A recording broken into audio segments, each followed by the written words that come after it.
Welcome. It's Dr. James Beckett, Sports Card Insights, here with Scott Prusha, the sports marketing director at Panini and longtime friend and former colleague. We're going to talk about Scott's hobby journey, his origin story, which I think began before Beckett Publications, but we're going to enjoy having Scott unpack that. But first, thanks sponsors, not just Panini, but also Tops and Upper Deck, Heritage Auctions, Hugs and Scott Auctions, Mike Stadium Sports Cards, Burbank Sports Cards, ComC.com, and Beckett Media, Beckett Grading, Beckett Authentication. So welcome to the show, Scott Prusha. Been looking forward to this for quite a while. Wanted to make sure I had enough experience to interview you. Well, I'm a handful. You know me. I'm a handful. I know you're a handful. But tell us about your hobby journey. And like I said, I know I had some overlap, and I've tracked with you for more than 20 years now. Actually, 20. Yeah, more than 20. About 25, yeah. Yeah. So, but I don't look it. I'm trying not to either, Scott. But how do you get started? I mean, give us some background, because I know when you came to Beckett Publications, people came into my office and said, "You need to hire this guy."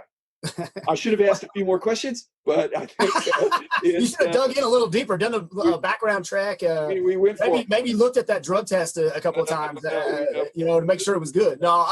It's funny is I'm one of those guys you really can say is a lifer. I collected cards as a kid. I'm one of the guys that coined the phrase, "My mom didn't throw my cards out."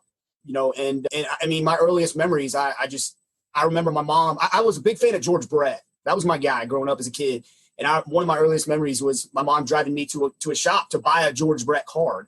And this was in the 70s. I mean, I was probably 5, 6 years old. And so cards have always played such an important part of my life.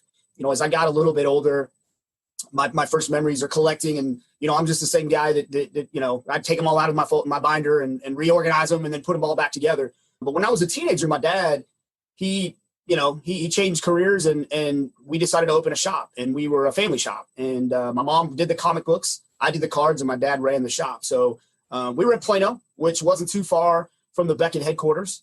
And I remember Louise Bird. Remember that? It was Louise Bird, right? Louise, yeah. Louise. Yeah. She came to our shop. Yeah, she was a salesperson at the time, I think. And she came into our shop and met my dad. And my dad was like, "Man, you got to meet my son. He knows about cards. He's blah, blah, blah, blah." And, she's probably like, "Yeah, right. I hear that all the time." And sure enough, she came back and gave me her business card. And I actually was on my way, at this point, I was on my way to Texas Tech to go to occupational therapy school, which I never spent 1 minute doing, by the way. It was preparation for needing it later. Yeah, right. My shoulders and all that. Yeah. I was like, I never spent 1 minute of that. But I kept her business card. And I really did. True story. I kept her business card. I went to school and I thought about it the entire time that I was there. And I was like, man, I miss the hobby. I miss, being part of that. And my dad ended up closing the shop. We had 5 years. We had a good run, and it was getting tough. It was towards the mid to late 90s, and the business was getting harder. Comic books became more, believe it or not, of the business than cards itself at the time. And I had that card. And sure enough, I got back from school. I graduated. I got back from school, and I called her, and I said, "Man, do you remember me?" She's like, "I absolutely do." And I was like, "Are y'all hiring?" But in my mind, I believed, and I truly believe this, and I still believe this, that if I could get a job at Beckett, my philosophy was Beckett was the number one place to be. Your name, you working for you. I knew that I could build a career in the industry if I worked there. And so I did. I got hired right away in the Price Guide area. And I had a hockey background, which was good too, because there weren't a lot of guys that do hockey. And so I was able to excel. But where I got to where I'm at now is I actually befriended. I went over on one of my first days in the business, or in the building. I went over and bugged the heck out of Tracy Hackler. And I had read his stories, and man, he really inspired me by his writing and his creativity, but able to link his creativity with trading cards. And I bugged him to death, man. I was like, "Man, what can I do for you? I'll write for you. I'll carry your bags. I'll do whatever, I got to do." And that's led to this lifelong friendship with Tracy Hackler. And that's kind of how I got my job now, is that he left and went to Donruss at the time and recommended me. And I remember finally, it's one of my greatest memories / hardest things I've ever had to do is sit across from you and tell you how much I looked up to you, and how much you inspired me as a person. But I knew that there was an opportunity with Donruss at the time that I had to take it. And it was hard because I had to stare you in the face and tell you that I had to leave. And then I went over to Donruss, and that's kind of how I got to where I was at, or where I'm at now, I guess 20 years later. Right? Well, one thing I did, I was trying to explain to my awesome wife, what my They're all awesome, right? today would be. And I was trying to explain, and I was having trouble explaining because I think at your very core, you're kind of a marketing type person. And I don't think we had you in that role at all when we hired you, even though you had some analytical chops and you were a great teammate. And like I said, you're willing to pitch in whatever, but you were made for marketing. I mean, in fact, you were marketing yourself before you were marketing trading cards. It's funny is I've always had that drive, and I wanted to do whatever I could. And I was the mascot. I was super fan, and I ran around dressed up in costumes for us. And I did whatever I could because I wanted to do, to be honest, and I'm not saying this because I'm sitting here talking to you, but you were my inspiration, like growing up. You had to have Beckett magazine was the number one thing in this business. And I knew that if I could do whatever I could for you and for the company, I would go places. And so, yeah, I had the analytical skills that got me in the door, but I wanted to do whatever I could. And it didn't even necessarily lead to marketing. When I first went to Donruss, I wasn't even in marketing. I believe it or not, I negotiated contracts. And that's what lured me over there is they said that I had the opportunity to go over and lead the acquisitions department. And I was like, what?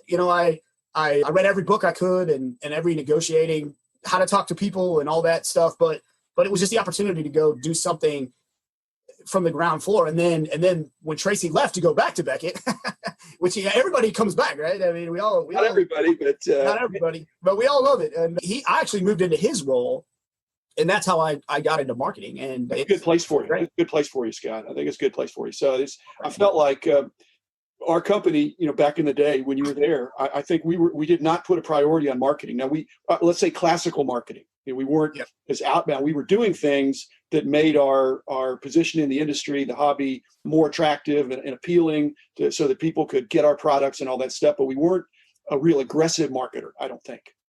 Yeah.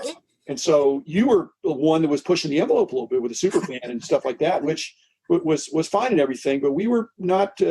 We weren't an aggressive marketing company, I don't think.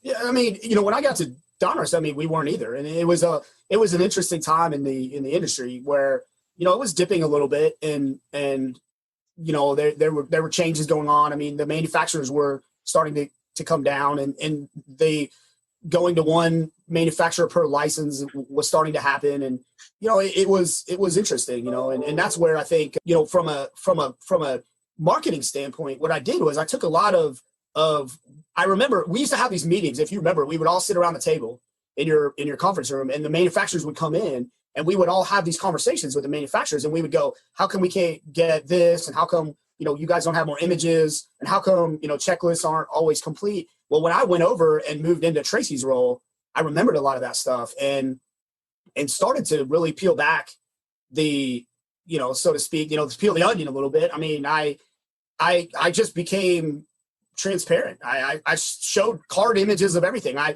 would go over and take pictures of everything I could and send them out there. And then I came up with the idea of, well, why am I sending them to everybody else when I can post them myself? And I think we were one of the first ones to just really start hammering images and card things and news releases and signed players on our own website and everything. And that was, something that hadn't been done before. Usually the manufacturers were really, it's not secretive, but it's just they weren't willing to share as much as they did. And I remember that from sitting around those conversations in your office and going, man, why are we doing this? We should be sharing everything. And that's kind of how I started on the marketing side. Yeah, I agree. Bring us to the point of where Panini came in, because you're here with, you didn't get hired by Panini per se, but I guess you did.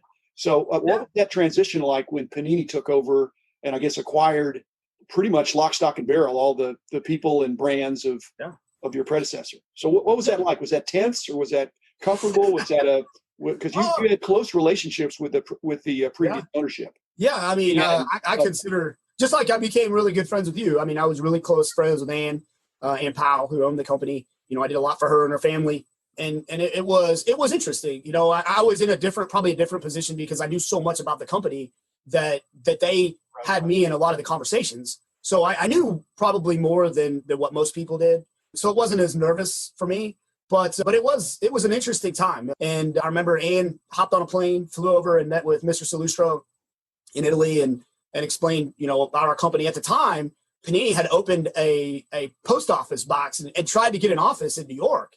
And Ann jumped on a plane, went over there and was like, no, you need to buy our company. I mean, we have the people.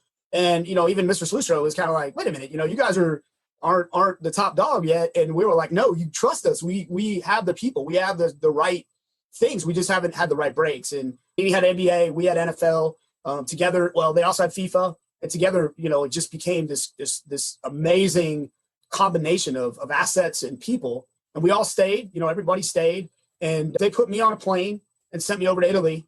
And believe it or not, I was one of the first people to sit across from Mr. Salustro because I knew the most about the company. They're like, you got to come because you know more about Panini or Donruss than anybody. I'm like, all right. And so here I am, this knucklehead sitting across from the owner of Panini. And I never realized when I was selling the company, I should have used you, Scott, as my agents. I could have had you. There you go. I mean, I don't know. I can talk good. You know me. I can talk. So, but it was really cool. I don't think it was a nervous time just because anytime you go through something like that, there's uncertainty. But we believed in ourselves, and I stand by everybody that was in that building. I mean, we believed that we had the best company. We just didn't have the power at the time. Upper Deck and Tops were the bigger dogs at the time. We were always the small fish in the big pond, we would say, but we always were really affected, right? And I think what made us really great was our we were genuine, right? We haven't lost that as Panini. Where you can talk to us,